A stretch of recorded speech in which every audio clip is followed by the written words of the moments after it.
আপনার দেশে মা বাবার সাথে ঈদ করার যে সকালটা সেটা আপনার কাছে কেমন লাগতো আর ওইটা কি আপনি এখন মিস করেন নাই? তো অবশ্যই আমি মিস করি। আই থিঙ্ক ওই ফিলিংটাই আসলে অন্যরকম, এটা কোনো কিছু দিয়ে পূরণ করা যায় না। খুব ইমোশনাল আসলে আমি। 14টা নো 8টা ইয়েস।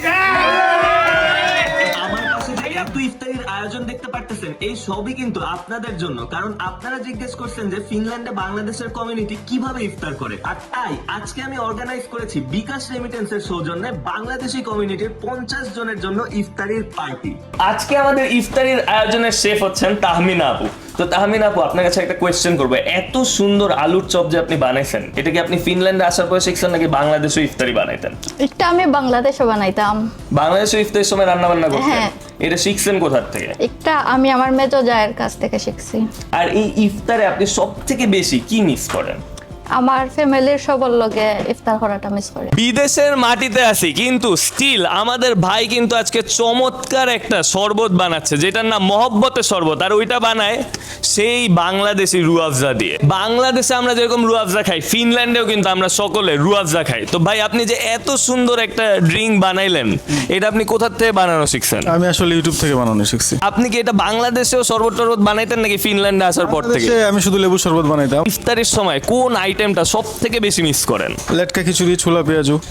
আচ্ছা, অবশ্যই সেটা আমার মায়ের হাতের।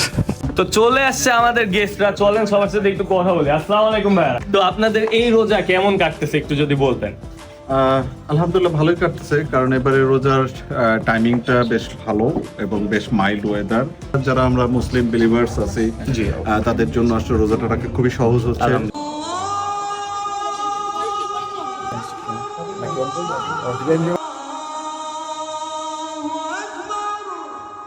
তো আমি এখন আমাদের গেস্টদের কাছে কিছু কোয়েশ্চেন করব। আপনার দেশের ইফতারের সব থেকে নস্টালজিক একটা মোমেন্ট যদি আমাদেরকে বলতেন। এই তো ইফতার, মা যখন ইফতার বানাতো, মানে আমি বারবার রান্নাঘরে যেয়ে বলবো যে কখন ইফতারটা তৈরি হবে, জি খাবো। জি, এই মানে 5 মিনিট হইতে হইতে 1 ঘন্টা পার হয়ে যেত কিন্তু ইফতার রেডি হয় না।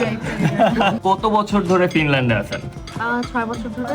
দেশের ইফতারির সব থেকে কোন মোমেন্টটা বেশি মিস করেন? ইফতারের আগ মুহূর্তে দরদরি করে সবাই প্লেট টেবিল সাজায়, সেটা মিস করি। আচ্ছা, একসাথে সবাই যে সাজানোর আনন্দটা ছিল ওইটা এখানে হয় না। আজকে আপনার এই ইভেন্টে এসে কেমন লাগতেছে সকলে যে আমরা একসাথে হতে পেরেছি? জি, খুব ভালো লাগছে।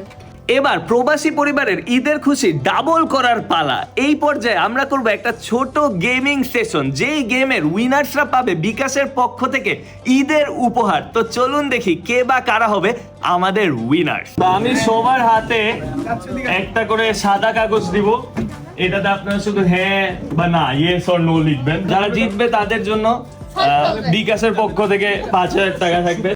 তো আমাদের মেইন ভোটিংটা হচ্ছে যে ছোলা বুটের সাথে কি জিলাপি মিশাবে নাকি মিশাবে না, এটা হচ্ছে মেইন কোয়েশ্চেন। তো সবাই এখন এখানে লিখবে হ্যাঁ অথবা না।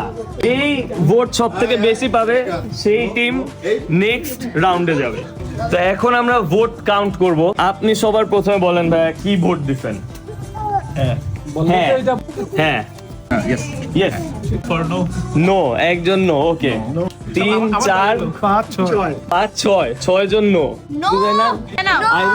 বাপরে বাপ, এখানে মনে হচ্ছে টিমিং হয়েছে।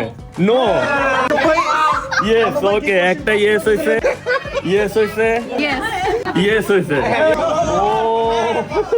ও 14টা নো আর হচ্ছে 8টা ইয়েস।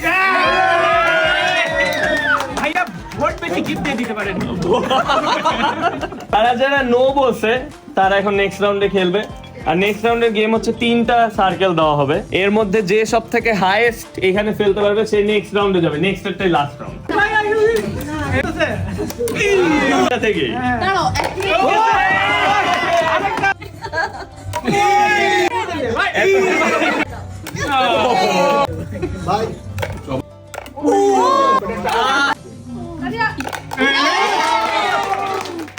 উইনার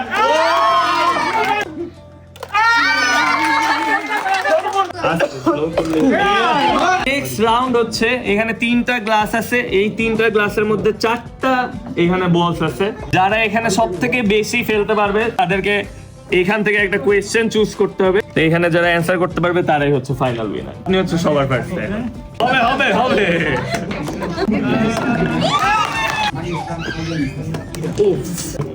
আস্তে। ও আপু এখান থেকে একটা যে কোনো তুলুন। আপনার কোয়েশ্চেনটা একটু পড়ে শোনায়। এটিএম থেকে রেমিটেন্স ক্যাশ আউট করতে ক্যাশ আউট চার্জ 1000-এ কত টাকা? ওকে, অপশনগুলো একটু পড়ে শোনান। ওকে, 21 টাকা, 25 টাকা, 60 টাকা, 30 টাকা। আপনি কি হেল্প নিতে চান নাকি? না, অডিয়েন্স থেকে হেল্প নিতে চাইলে নিতে পারেন। ওকে, অ্যান্সারটা বলেন। 7 টাকা। আপুর অ্যান্সার সঠিক। তা আপু, আপনি কাকে বিকাশের পক্ষ থেকে আপনার জন্য একটা ছোট উপহার থাকছে, সেটা হচ্ছে আপনার পরিবারের জন্য 5000 টাকা রেমিটেন্স। আপনি এটা কাকে দিতে চান? ভাইয়ার আপু একসাথে চলে আসেন। তো আমরা এখন আমাদের প্রথম উইনার পেয়ে গেছি, সাদিয়া আপু আর হচ্ছে ইউসুফ ভাইয়া। তো অনেক অনেক কংগ্রাচুলেশন। আর বিকাশ থেকে ওনারা এখন পাচ্ছেন 5000 টাকা। আমরা এখন এই ট্রান্সফারটা করতেছি বিকাশের থ্রুতে। প্রসেসিং ডান হয়ে গেছে। মায়রা, তুমি কি টাকা পাইছো বিকাশের? হ্যাঁ আমি পাইছি, কেমন লাগছে টাকা পেয়ে? অনেক ভালো লাগছে। সাদিয়া আপু, আপনি যাকে কল দিলেন মাত্র, উনি কে হন আপনার? উনি আমার ছোট বোন। আচ্ছা, আর আপনি কি ওনাকে সবসময় বিকাশে টাকা পাঠান? হ্যাঁ, আমি মাঝে মধ্যে ওকে বিকাশে টাকা পাঠাই। ওর রেজাল্ট ভালো হলে ওকে হাদিয়া পাঠাই বিকাশের মাধ্যমে। বিকাশে রেমিটেন্স গ্রহণ করে এখন সবাই পেমেন্ট করে শপিং করতে পারবেন, বিকাশে ডিপিএস খুলে সেভিংস করতে পারবেন, বাচ্চাদের এডুকেশন ফিও দিতে পারবেন, আর এছাড়াও বিকাশের আদার্স যত সার্ভিসেস আছে সব গ্রহণ করতে পারবেন। তাহলে আমরা তানভীর ভাইয়ের কাছে যাব। ভাই, এখানে 3টা কোয়েশ্চেন আছে, আপনি যে কোনো একটা এখান থেকে পিক করেন। বিকাশে রেমিটেন্স পাঠানোর সুবিধাগুলো কি? আচ্ছা, অপশনগুলো একটু পড়ে শোনান। Option A first, option B যে কোনো জায়গা থেকে টাকা ওঠানো যায়, অপশন সি যে কোনো সময় পাঠানো যায়, আর অপশন ডি উপরের সবগুলো। Option D. এর উত্তর হবে অপশন ডি অবশ্যই। একদম সঠিক উত্তর দিয়েছেন তানভীর ভাই। আমাদের নেক্সট বিজয়ী। বিকাশের পক্ষ থেকে আপনার পরিবারের কাছে একটা ছোট ঈদের গিফট, সেটা হচ্ছে 5000 টাকা আমরা দিতে চাই বিকাশের পক্ষ থেকে। টাকাটা ভাই কার কাছে যাচ্ছে? এটা আমার আম্মার নাম্বার। আপনার আম্মার নাম্বার। মাশাআল্লাহ।